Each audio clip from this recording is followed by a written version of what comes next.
Sosa 007. What's happening? It's good. Only bad biz. What's good? Welcome to We Poppin' son. Peace, Sosa.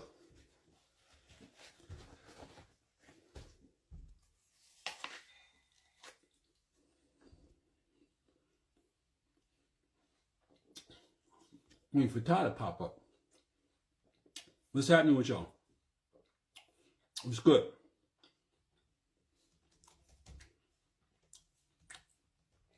What are the people talking about, man? What are they talking about?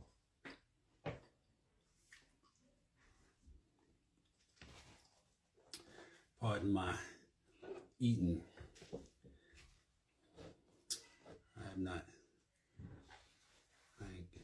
Wifey's making dinner right now. I got hungry. What's up, Mini Bob? What's happening with you? They go Ty right there. Mini Bob in the building. Ty Mizzles in the building. You out of B-more, huh? Where you at in B-more? What up, Tina? They go Tina Love 182. What's up, sis? I am LS. What's up, LS? Salute, brother. So, where you at? Where you from in B-more? That was my town. Still my town. Yo, What up, son? What's happening? what's up? What? Beautiful. Another beautiful day on the farm. It was nice today. It was really nice, man. It's probably like, I don't know, had to be like 70 something degrees today. Beautiful. You had To 85 South shows, Carlos Miller and Friends.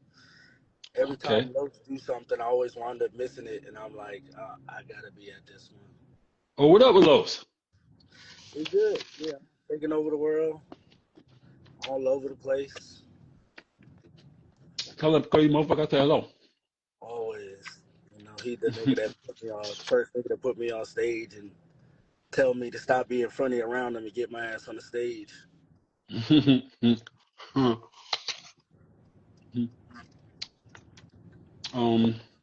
Has he ever done a special?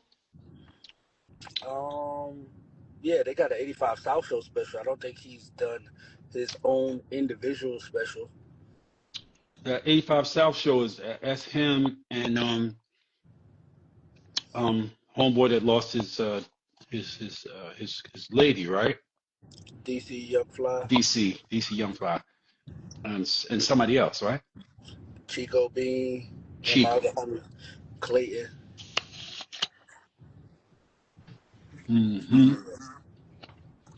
So, is there something you want to chop it up about? 'Cause I got something I want to.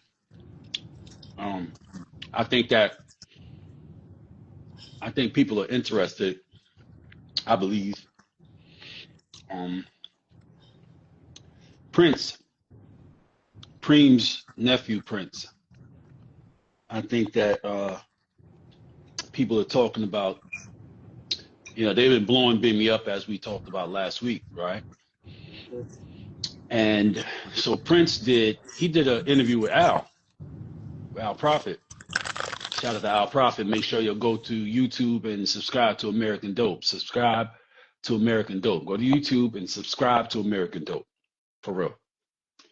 And so Al interviewed him the other day. Al, shout out to New York, and met with Kyle, and Kyle Supreme's son, for those who don't know, and went to Queens, went to Baisley, and moved around with Kyle and Prince, and sat down to interview Prince.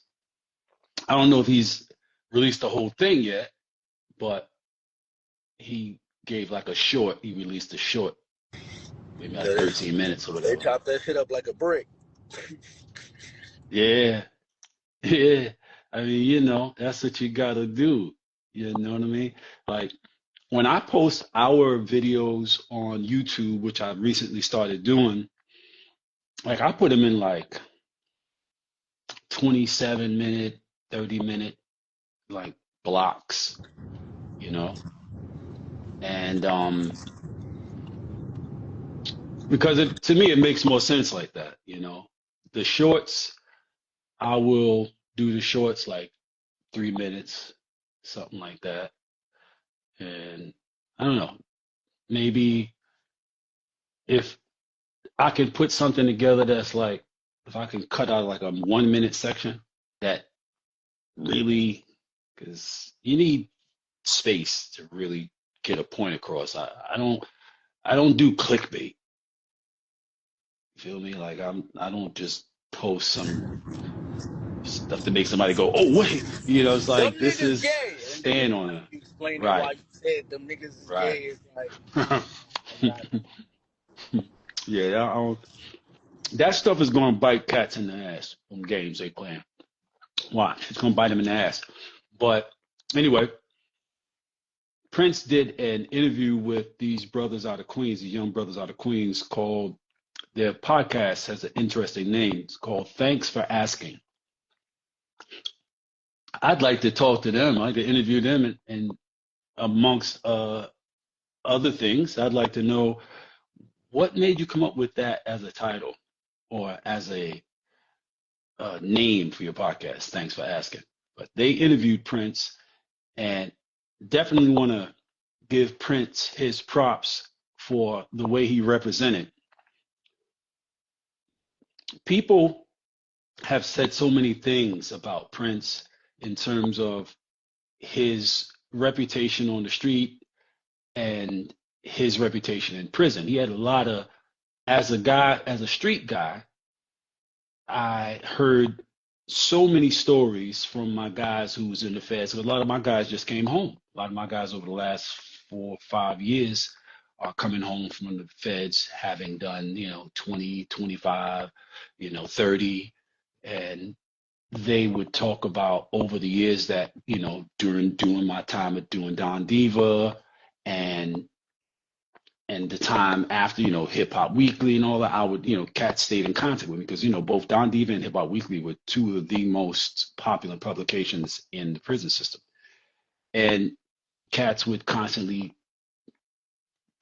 call me and be like, yo, Prince got into it today with such, and, he was on Warrior Time. And when you have a reputation for being violent, people automatically assume if you're violent, then you're unintelligent. That is not the case. I guess sometimes, maybe even oftentimes, but not all the time, some of the most intelligent people have been and are capable of extreme degrees of violence, but to the degree that is necessary, like no more than is necessary. And that's the difference. You got people, who do violent things, but they do it because that's their resolve. They're like a fool with a hammer. Everything looks like a nail. But he represented in such an intelligent way, in a responsible way, in the way that he commanded that conversation without being a like hostile witness type of thing, And he came in with a clear understanding of what it was that he wanted to communicate, and he communicated it. And at the same time, he was also a gracious guest. And when he was done getting across what it was he wanted to get across, then he would say, okay, ask me questions, ask him some questions or whatever, But they were gracious and respectful and let him go in where he needed to go in, and he didn't waste words. He went in, and when he went in, it wasn't just ramble. It was specific. This is what it is I want you to understand. When they naturally got around to asking him, why did it take so long for y'all to say what you said about Bimmy? And Bimmy had been on this show, and he was like, it didn't take long. It's just there was no internet. So everybody in Queens knew, Southside knew, Jamaica knew, you know. It wasn't like cats didn't that needed to know didn't know. Anybody who was moving around the streets, you know, one of my bros who has known Prince forever. I've known him forever. Me and Prince just were made acquaintances maybe 3 months ago, 4 months ago. Bump, he came to visit Bump. He came to Queens and came to visit Bump, and you know, Bump called me and put us on the phone, whatever, on WhatsApp, on the video phone, whatever. We made, you know, acquaintance stuff like that, and we've talked a couple of times, and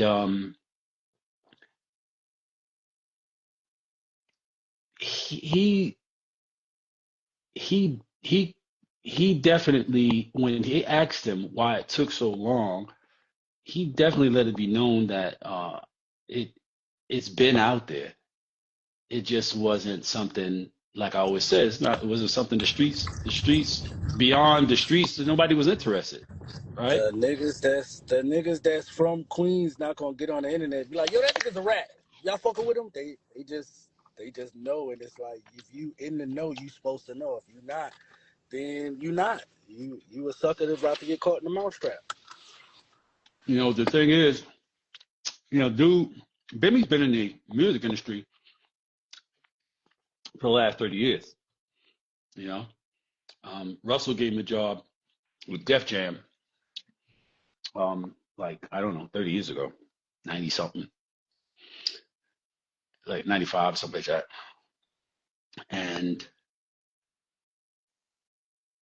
what I was about to say initially was that my man who introduced me to Bump and, you know, put me and Bump together so me and Bump could, you know, do this book, he told me a long time ago that, because he's closely connected with the situation, and Bump is closely connected to the situation, in that Bump has a child by Bimmy's sister,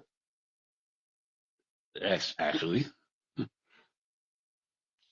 And you know, of course, y'all know that Waka is Bimmy's nephew by his sister, Deb, which is my homegirl, Deb. Chaz, you know, our brother Chaz, Black Hand Chaz, who's kind of one of the guys that kind of discovered 50. Pretty much, he's one of, you know, that was 50's mentor. You know, he told my man that introduced me to Bump. He told him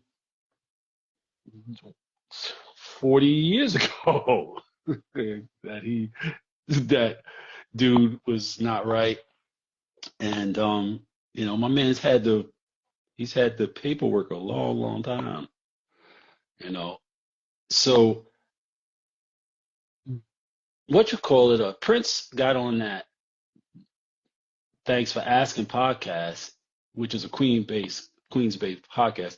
He got on there and really rocked out. Like, he got on there and really gave it up like it needed to be given up, you know. That's right. That's right, IMLS, Big Slim. That's right. That's what I'm talking about. Peaceful journey, Big Slim. Peaceful journey. Word up. Peaceful journey to Chaz. That was my man. That was my man. We love Chaz, man. Chaz is a real one. I don't know if y'all know about Black Hand Chaz, but y'all ain't never heard of a motherfucker who was in prison for robbing banks. And while he was in prison, he broke out of prison, robbed the bank, and came back in. Broke out of prison, robbed the bank, and then broke back into prison. And they didn't. So of course he was not a suspect because he's in jail. Chaz was the shit, man. And so Prince got on them and he represented. He really did like get his point across. He represented himself so as to let people know that he is an intelligent person and that a lot of the stuff that has been spoken about or said about him over the past 3 decades was not true. You know, like in the Ghetto Quran, when 50 said that Preem was the businessman and Prince was the killer, Prince doesn't have any convictions, any murder convictions at all. No murder convictions. He was charged with murders, but he was not convicted of any murders because, as it turned out, there was no actual grounds for the charge. You know, he caught a super kingpin charge. You know, and RICO. You know, are you talking? Nah, not sure. Oh, so yeah, so you know, he laid it down. If anybody who hasn't seen the Thanks for Asking podcast interview that Prince just did, you should definitely check that out. And Al Prophet, like I said, he dropped a little something, but I don't know if he dropped the whole joint yet. And let me see. Yeah, nope, not yet. He hasn't dropped a whole full joint yet, but should be pretty good though. Should be pretty good. You know,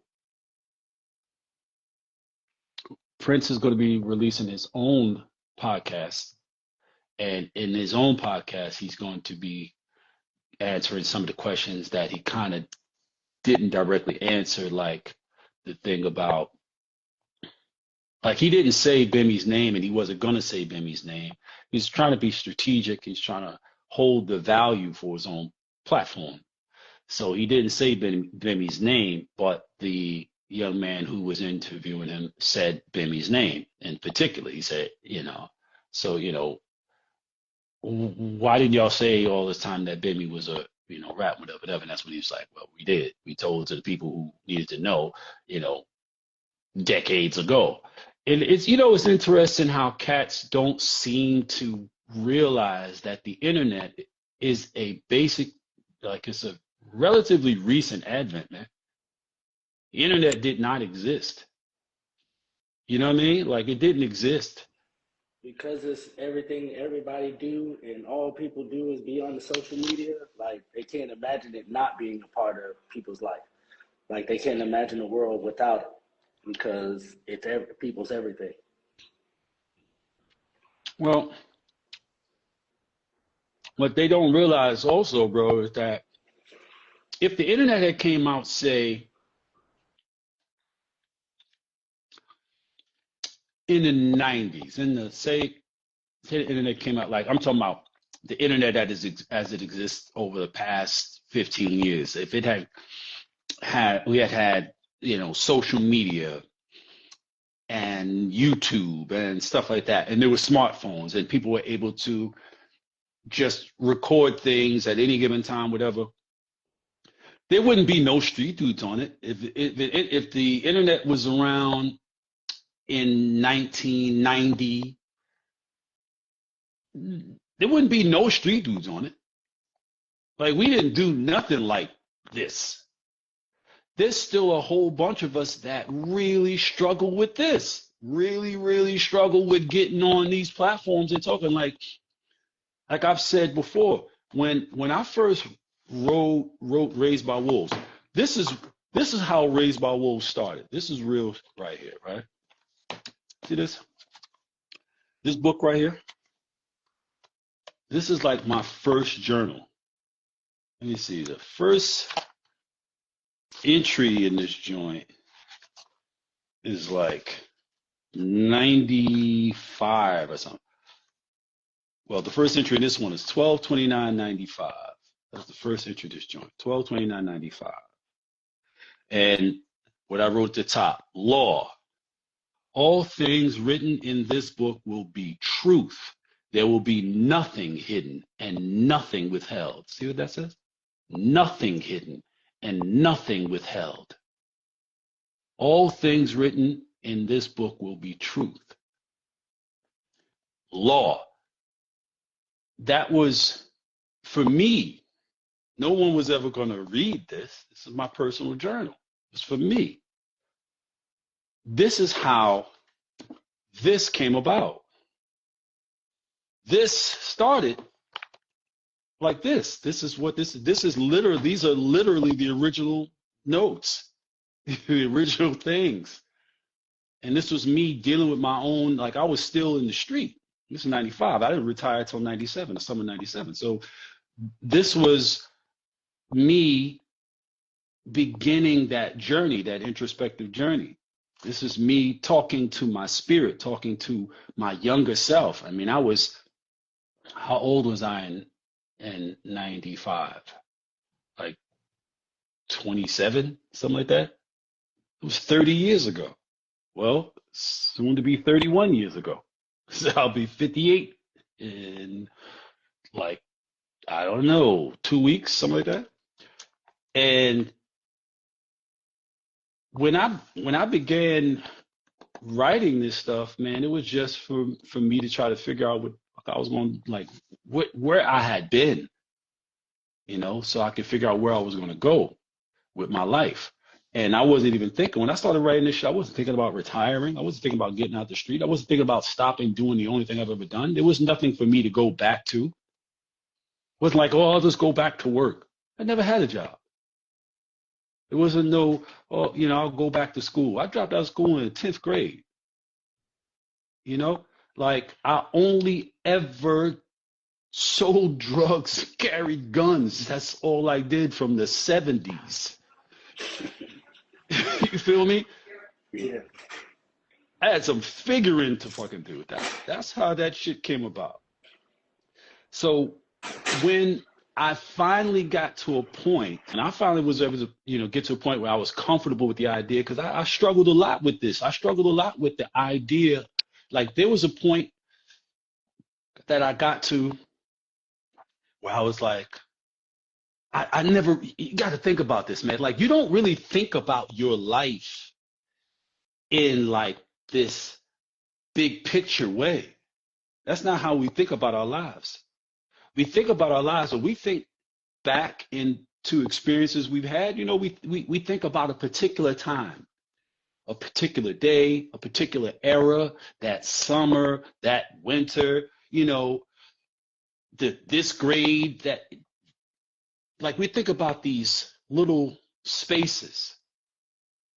And most of the stuff in between those highlights kind of fades into the background. It becomes cloud and smoke.